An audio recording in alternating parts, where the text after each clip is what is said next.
What's up, everyone? Welcome back to the channel. In today's video, we're breaking down to sovereign citizen court cases, ending with yet another self-proclaimed king, who's already in custody. He accepted a plea deal, but now believes diplomatic immunity will somehow spare him from spending decades in a U.S. prison. Before we get to that, we're kicking things off with a soft-spoken Karen who was caught lighting up while driving, with her mother-in-law and her kids in the car. And quick side note, I know a lot of people can't stand all the oohs and ums people use when they're thinking out loud. This video was packed with them, so I spent over 2 hours removing every single one. There were more than 200 filler words in just 20 minutes of footage. With that out of the way, let's get into it. All right, so we are convening, as mentioned, for a hearing on motion in case 2025 M42. The defendant is Ms. Jasenia Amber Raby. Ms. Raby appears today via WebEx. Ms. Raby, ma'am, it's Judge Murphy here. Can you hear me okay? Yes, Your Honor. Terrific. All right, and thank you very much for your appearance today. I hope you didn't get as much rain as we got overnight, so you probably were going to be in worse shape trying to navigate the roads today. But fully completely washed out. So oh, well, I'm sorry to hear that. Okay, so let me just give you an overview of kind of the way this works, because since you're representing yourself, I just want to, let's just start with that question. Are you comfortable continuing to represent yourself or for purposes of this hearing as well? yes. I'm sorry, was that a yes? Yes, sir. All right, thank you, ma'am. All right, so the procedural history here is that on August 5th, 2025, when you appeared personally, you submitted to the court a lawful challenge to jurisdiction, standing, and authority, as well as an additional, that's a 2-page document, and then an additional 3-page document that was entitled Affidavit of Standing and Rebuttal of Jurisdiction. So generally speaking, the party who makes a motion goes first and argues his or her assertions. You don't have to, if you want to just stand on the pleading, that's what we call it. If you want to just say everything in writing is all I have to say, you can do that. But I want to give you the opportunity first to be able to run through the various points that you have. Then the people, and Mr. Bama is here on behalf of the people of the state of Colorado, the people will offer their position as to your arguments, and then ultimately I'll have to make findings and then also either grant or deny your motion. So with that said, did you want to go ahead and begin with anything you want to state? Everything I have to say is in writing. What she's really saying is that all of her arguments are supposedly written in spit on a deliciously tempting sheet of lead-coated construction paper. And don't worry, the judge is about to walk through and shut down every one of her motions. But first, we'll start with the officer's testimony to lay the groundwork for the alleged... Okay. All right, ma'am. Thank you very much. Mr. Bama, sir, do the people have any argument to make with respect to this motion? Yes, Your Honor, we have an argument, and then we do have a witness. Caitlin Bills is on WebEx. Okay. All right. I intend to call her briefly. All right. Very good. Do you want me to swear her in Yes, now? please. Okay. Deputy Bills, ma'am, good afternoon. Are you able to unmute yourself and switch on your camera? Yes, sir. Sorry, I'm trying to get my camera on right No now. problem. I know it's a little cumbersome, so thank you very much for your appearance and your getting the WebEx machine thing to work. Yeah. Okay to myself? Yeah, you can mute yourself. If you want to say something, just raise your hand and get my attention, and I'll and you'll have an opportunity, Ms. Raby, to cross-examine Deputy Bills. So what'll happen is I'm assuming Mr. Bama is going to walk through some direct testimony or solicit some of her direct testimony, and then you'll have a chance to cross-examine her. You can ask her questions about what she said during the course of her testimony. You don't have to, but that's your right. All right. Good afternoon, Deputy Bills. Nice to see you. Could you please swear or affirm under penalties of perjury that the information, that any testimony you're going to give today is the truth, the whole truth, and nothing but the truth? I swear. Okay, very good. Thank you, ma'am. All right, Mr. Bama, sir. Thanks. Is it okay if I stay seated? Yeah, Okay. stay seated. There's no Okay. formality required. All right, state your name, please. Caitlin Bills. And were you employed as of 4/29/25? Yes, as a corporal with the San Miguel Sheriff's Office. And did you receive information about a traffic complaint when you were on shift? Yes, sir. And do you recall how you received that information? Via San Miguel County Dispatch over the radio. And what information did you receive? Information about a black Jeep Wrangler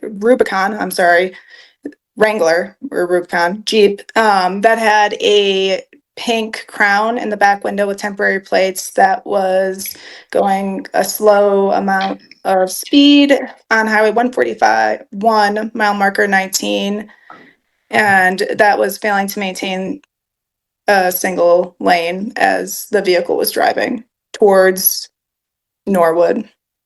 Mr. Adams was concerned. What was he concerned about when he made the call? The driving behavior of the Jeep and the fact that it was going slow and failing to maintain lane. While also when he had passed that vehicle, he had smelled marijuana and seen the driver smoking what looked like a marijuana cigarette or something along those lines to him. Mr. Adams had to actually pass this vehicle in San Miguel County to get around safely. Yes, and he also had to hit his brakes because the vehicle was going so slow, so it impeded his traffic when he was trying to drive and his safety as well. Okay. Eventually, did you come in contact with the Wrangler? I did, in the town of Norwood on Grand Avenue. Why did you initiate a traffic stop? I had seen the Jeep Wranglers stopped at a stop sign on Grand Avenue in North Pine, and it had sat there for an extended period of time. Then quickly turned into the marijuana shop, Alpine Wellness in Norwood.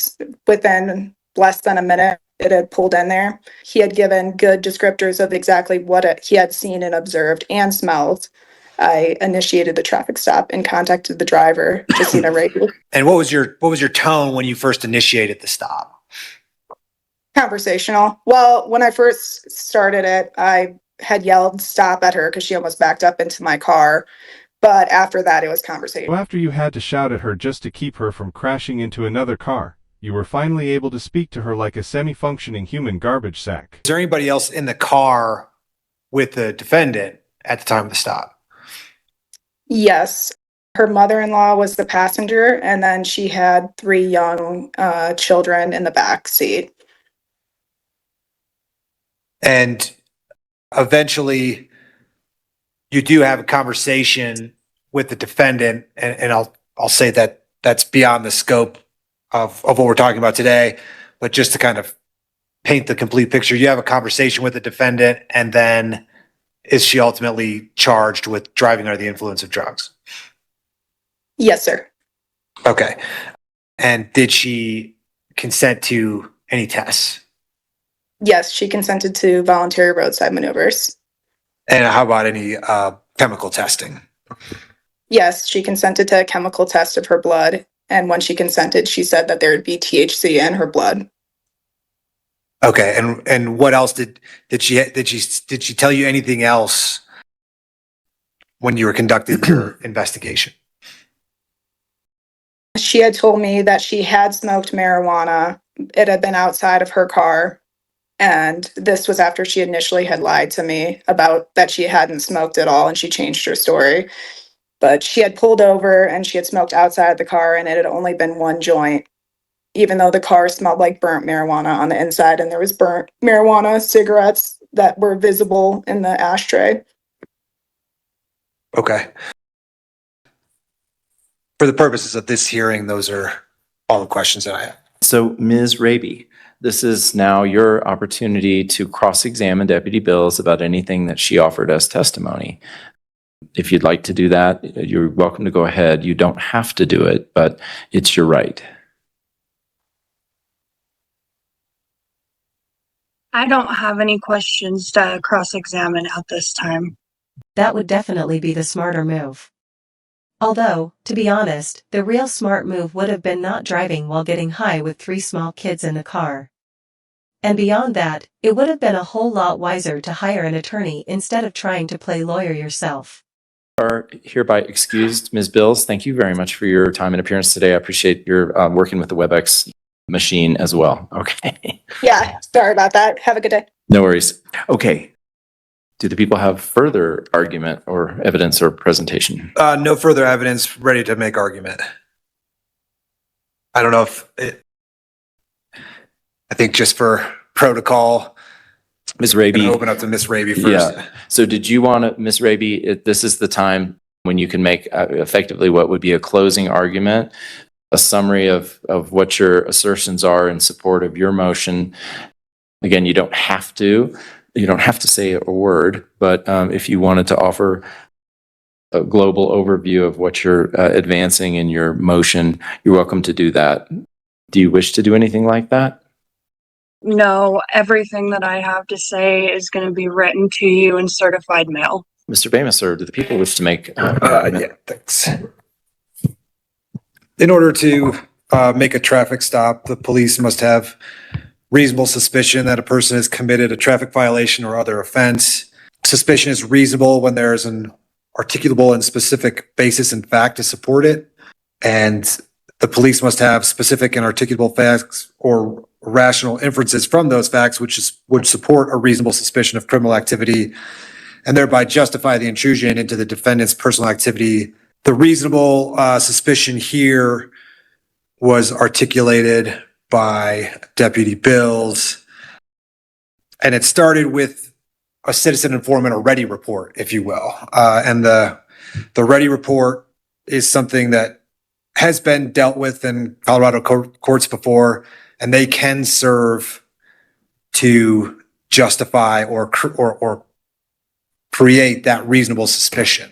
And I think in this specific case, that reliability is all the more established based on the fact that this was a trained law enforcement officer, albeit he was working for the jail at that time and not necessarily a patrol officer, but still law enforcement and still understands what's required when you're calling in a ready report. Also, peeling in front of the marijuana store and almost backing into Deputy Bills during the stop, again, that just leads to the reasonable suspicion for this stop. And the site that I'll have there is kind of the cumulative reasonable suspicion is People v. Garcia, 789 P2D 190192, Colorado, 1990.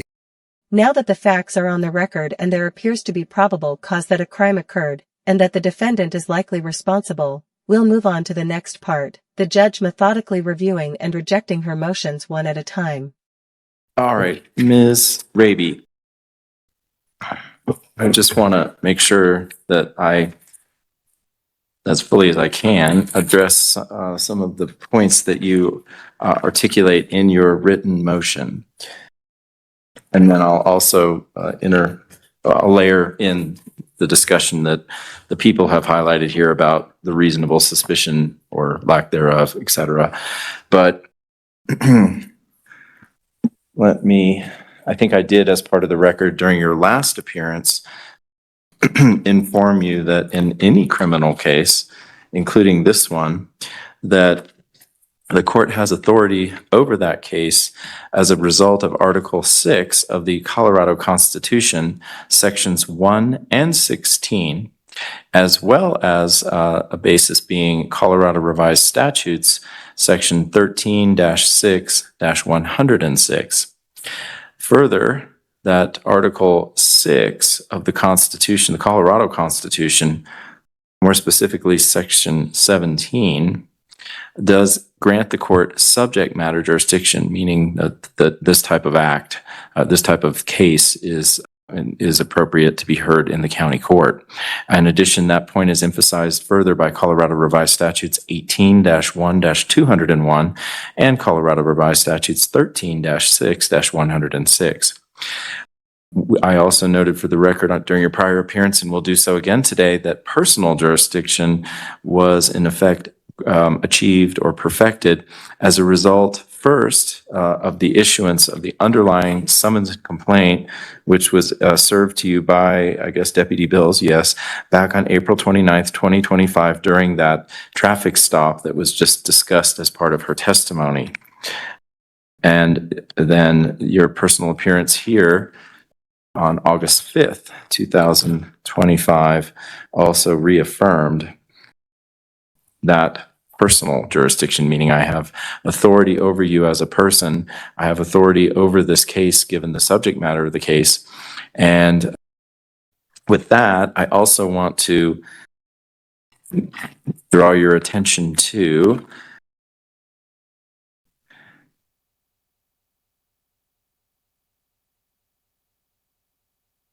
my oath of office then that was administered on the 8th of June, 2020 by District Court Judge D. Corey Jackson, as well as the State of Colorado Department of State having issued a certificate certifying, more specifically, the Secretary of State certified that on November 8th, 2022, that I, Sean Murphy, was duly retained as a county judge in the 2022 general election, that being the county judge for San Miguel County, Colorado. So let me turn then, with that background highlighted, to some of the assertions you make. Your document that's titled Lawful Challenge to Jurisdiction, Standing, and Authority, in which you say this is a lawful and peaceful demand for proof of proper jurisdictional standing. That I have just provided to you in terms of the county court's jurisdiction over this matter, more specifically subject matter, as well as you as a person, as well as my oath and retention certification. So therefore, that is proof of jurisdictional standard. You further provide, or you further request that we produce reasonable articulable suspicion, so also known as reasonable suspicion. So the people have addressed that in their argument, and the court, well, this is where we get into the ready report here. And as Mr. Bema has highlighted, that in this matter, in this particular case, there was this report from an off-duty San Miguel County deputy who did observe certain traffic violations, including the weaving, I suppose, as well as he had both seen and smelled the presence of marijuana emitted from the vehicle and seen you smoking what appeared to be a cigarette of some type. And so that information received from Corporal Nick Adams is something that what we call the totality of the circumstances has to be considered, as well as the circumstances surrounding what Deputy Bills observed directly that she just testified to. And so on that basis, I'm going to, at this point, for purposes of this motion, make a finding that reasonable suspicion did exist. The sort of test here is that, generally speaking, Colorado law provides that a ready report, that being that report every drunk driver immediately, it can suffice even on its own to establish reasonable suspicion for a traffic stop, but that the sufficiency of that depends on the totality of the circumstances, including the reliability of the information provided, which I'll make a finding that it on its face looks reliable, that a report was received from a reliable source, that being Corporal Nick Adams. So reliability of the information test seems to be, or is met, and therefore the court also is required to consider any corroboration by law enforcement. And so Deputy Bills's statement of her observations immediately prior to the traffic stop, while not direct corroboration of what Deputy Nick Adams or Corporal Nick Adams observed and reported does support does support and is a factor to be considered, and therefore the court having considered that, the court does find that reasonable suspicion did exist for this traffic stop.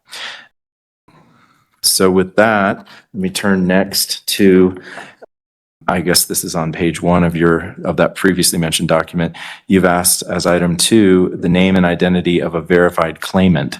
Well, the verified claimant is the state of Colorado through law enforcement agency, San Miguel County Sheriff's Office. So there is a verified claimant that is advancing this case in this court. Item 3, you asked for a sworn affidavit of injury. Well, there's no actual injury in fact, and so that's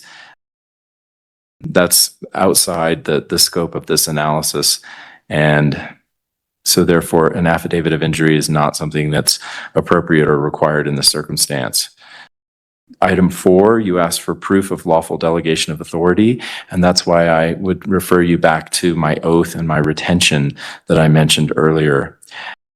And then item 5, you do ask for proof of lawful jurisdiction. And again, I've cited the Colorado Constitution and Colorado Revised Statute sections that provide the lawful jurisdiction information that you were seeking there. So let me turn next to your second submission. That's the 3-page document that was entitled Affidavit of Standing and Rebuttal of Jurisdiction, in which your first item on page 1 says presumption of statutory participation rebutted, and you claim that you need a written bilateral agreement bearing your signature in order to require your participation. And as Mr. Bema noted that in his answer or his response that he filed on August 29th, 2025, it's noted under the jurisdiction explanation that pursuant to Colorado Revised Statutes 42-2-101, subsection 1, except as otherwise provided, no person shall drive any motor vehicle upon a highway in this state unless that person has been issued a valid driver's license. And, the traffic code, let's go to point 2. Colorado Revised Statutes 42-4-103, stating that the traffic code, which you've been alleged to have violated, applies to all streets, roads, and highways throughout the state. So that is a supporting factor, very much so, in terms of the lawful jurisdiction here and the presumption that you'll be required to participate in this kind of a proceeding. Item 2 on that second document states there's a lack of verified claim and jurisdiction. For the previously mentioned reasons, there is not a lack of a verified claimant and there's not a lack of jurisdiction. You, in item 3, state that there's a rejection of public charge or democratic involvement.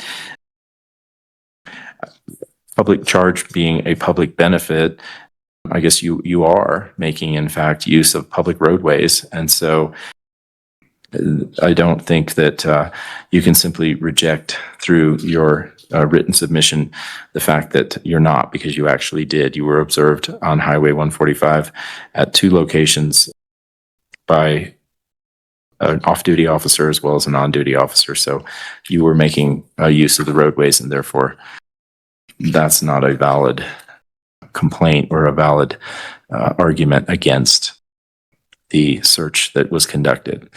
Item 4 on page 2 of your second document is titled Jurisdiction and Consent Challenge, and you cite Terry v. Ohio as well as Louisiana versus Defenders of Wildlife, and claim that you do not consent to jurisdiction, but for the reasons previously mentioned on the record here, you have consented by driving a motor vehicle on a Colorado highway. Item 5 in your second document indicates that notes that there's a contract and due process requirement, and you make reference to the Uniform Commercial Code, sections 1-103 and 1-308. So the Uniform Commercial Code has no bearing on a criminal law proceeding in the state of Colorado. So notwithstanding any registration you may have performed by filing any kind of a Uniform Commercial Code document with the Secretary of State, that is not relevant here. And so it's not an argument in favor, in fact, of your motion. Then you, as item 6, note an affirmation of self-determination and international law, and you state that you lawfully reject all presumptions of your status as a taxpayer, donor, ward of the state, and you do not accept or participate in any public charge or governmental benefit which would diminish your right to self-identification. I think it meant self-determination. So for the reasons previously stated, you have availed yourself of a governmental benefit, that being a public roadway. And so this argument is not persuasive to the court. So with that said, I am obligated for those for the reasons previously stated, the findings previously stated, to deny your motion in this matter. And therefore, what we next need to do is just set a return date for the next hearing in this case. As I've already made clear, all of her motions are denied, every single irrelevant one, including those invoking the Uniform Commercial Code. At this point, the only remaining step is to schedule the next court date. I would propose, how much time would the people like? Is a month sufficient time, or Less than that. I mean, we've made an offer, and I discussed it with her at length before, and the conversation was the offer is going to expire if you go through with this hearing. Mhm. I'm willing to. I mean, I don't usually have that hard of a line on that, so I'm willing to talk with her still, but otherwise we're ready to go. I mean, okay, what if we came back in 2 weeks, October 28th at either 9:45 a.m. or 2 p.m. And then at that point, if that date and time, one of those times on that date would work for you, Ms. Raby, we would just be holding another, what they call a pretrial conference. And then there would be possible discussion of whether or not you were interested in taking that offer. And if you don't have to take the offer, it is your right, of course, to enter a plea of not guilty and to request a trial, either to a judge or to a jury. And you can weigh those options between now and then as well as weigh the offer that you've received, and just let us know kind of where you stand at that point. Would that date and one of those times work for you, ma'am?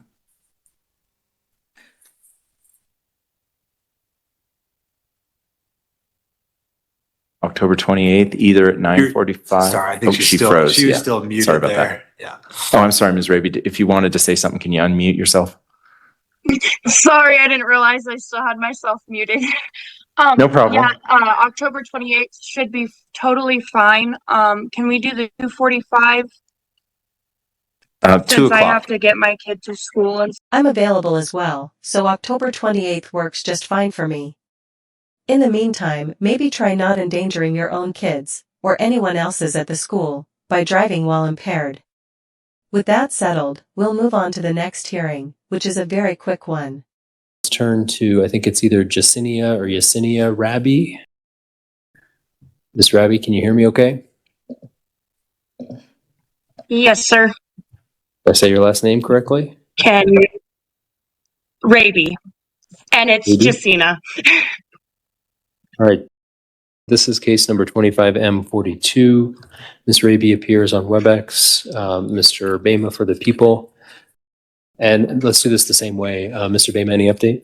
Yes, we had a hearing the last time on Ms.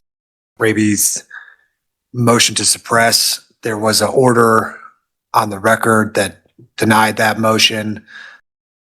I made an offer prior to that hearing to Ms. Raby.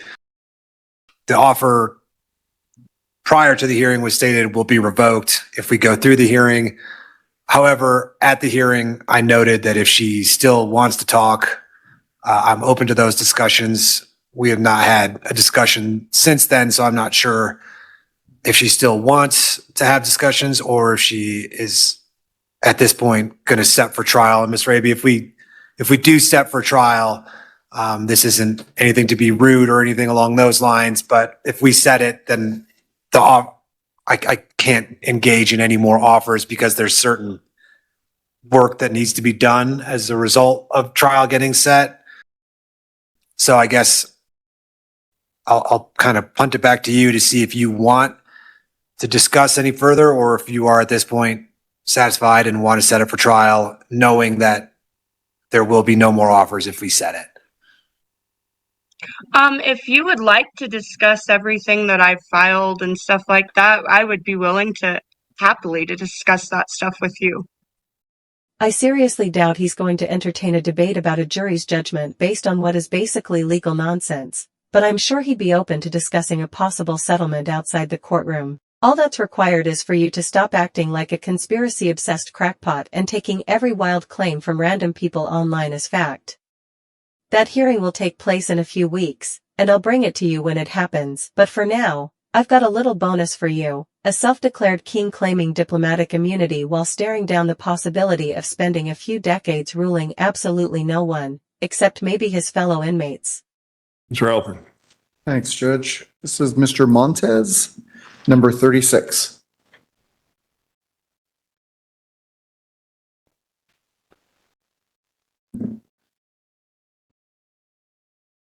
'22 CR 7002, People versus Montez. Entries? Daniel Cohen on behalf of the people. And Robert Halpern on behalf of Mr. Montez, who is present in custody in the courtroom today. All right, we're set for sentencing today. That's correct. Ready to proceed? Yes. Yes, Your Honor. Prosecution? Thank you, Your Honor. I will just initially note, well, as the court is aware, this is a case that it's a fairly small range of sentencing between 20 and 25 years. I am going to be asking for the 25 years. I thought it believe, was, did I typo? I thought it was 24. sorry, 2024, pardon me. That was the older, the previous one was 2024. I'm asking for that 24 years. I know, I think we're all aware of Mr. Montez's situation, but at the end of the day, this was a very violent assault against peace officers when they were trying to enforce the law and protect the peace and sanctity of the Denver Union Station bus station. As someone who has regularly used that bus station, I know how harrowing it can be at times. And I know the amount of work that RTD has put into that to try and make the public transportation system safer in this city. It's necessary for so many people, and for some of us, we want this RTD to be safe and enjoyable for everyone. And Mr. Montez, through his actions, severely disrupted that. And I believe that based on the nature of his offense, he has earned those 24 years. I will say that in preparing for this trial, in speaking to some of the officer witnesses, one witness, what stood out in my mind is when I asked him, what did you think when you saw what happened? He told me, my first thought was I just lost a colleague, because the stabbing was just that violent and aggressive. And thankfully, the officer who was stabbed repeatedly in this case, his vest did exactly what we hoped it would do. It prevented him from receiving any further serious injuries. It prevented him from being killed. But there were lasting effects in this case. The officer whose hand got cut suffered a fairly severe infection as a result of that, and is, I believe, still on desk duty as a result of that. His hand has never really gotten back to full functioning. This has affected a lot of people in a lot of different ways. There's a very large restitution amount, and I don't know if I haven't had a chance to talk to Mr. Halpern about this, so I will state that it's in excess of $20,000. So if I could have an opportunity to file a written motion because it's divided between multiple different officers and expenses. So if I could have permission to file a written restitution request after conferring with Mr. Halpern about it, and I can get that done in the next week to week and a half. Better to be heard before sentencing. Halpern? Thanks, Judge. It's been a difficult case. It's obviously quite old, and I've gotten to know Mr. Montes throughout the pendency of the case fairly well, and I know he would disagree with some of my characterizations and my raising competency, but I've seen kind of the highs and lows, if you will, and when he is what I think functioning on a competent level, he's very smart, asks really intelligent questions about the case, about his options, about what happened that day, and he's taken responsibility for it. And it was, you watch the video, and that part of it is hard to watch when he has the scissors. But there is a long standoff, and that's in front of an elevator. I watched the video. Okay. And what Mr. Montes is talking about, and you hear it on the video, is at some point they do say that he can go. Once he puts the scissors away, they wanted him to get rid of the scissors, and then the doors open, and he did think he was free to go, and he got rushed. I think it's pretty clear that they weren't going to let him go, given the circumstances, but he believed that and stepped back onto the elevator, and then they rushed him, and he reacted. And again, it's scary watching that reaction, and I'm glad they were wearing the vests. And I'm also glad that Mr. Montes, before the trial, opted for this option. While it's still a hefty sentence he's looking at, I would be concerned about post-trial and what he'd be looking at potentially the rest of his life. Again, I'm not sure that Mr. Montes, to this day, agrees with the idea of mental illness and mental health. But again, I think when I've seen him on his medications and doing well, he is smart and thoughtful. And I would encourage him to wrap his head around that and understand that diagnosis. Obviously, that's a decision he's going to make. But when I've seen him at his best, he has a lot to offer, and I really wish him luck moving forward through the prison, and then when he's released, and how he handles that in the future. But I know he wants to speak, and I do wish him the best throughout this process. All right, everyone, that's going to do it for today's video. We've got a few more hearings coming up involving our soft-spoken Karen, and I'll make sure to bring those straight to you as they happened. If you enjoyed the video, go ahead and hit that like button. If it wasn't your thing, the dislike button's right there too. Either way, drop a comment below and don't forget to subscribe with notifications turned on so you don't miss future uploads. All right, sir, you have the right to tell me anything you'd like me to know about this case and what your sentence could be. I really have no interest in anything else. The only issue for this court is what should the sentence be? All right, this is very important about the case and about the sentencing. Very important that my diplomatic immunity, highest degree, was automatically uploaded and in effect February 2023. It will be against my rights as a king and diplomatic immunity to prosecute me. Protocol. I am a king. We've passed all that, sir. You agreed to plead guilty. The only question right now is, will you be 20 years or 24 years? That's what you agreed to. So what is it you want? 20, 21, 24? With diplomatic immunity, highest degree, is what I'm trying to understand is that I'm not supposed to be prosecuted.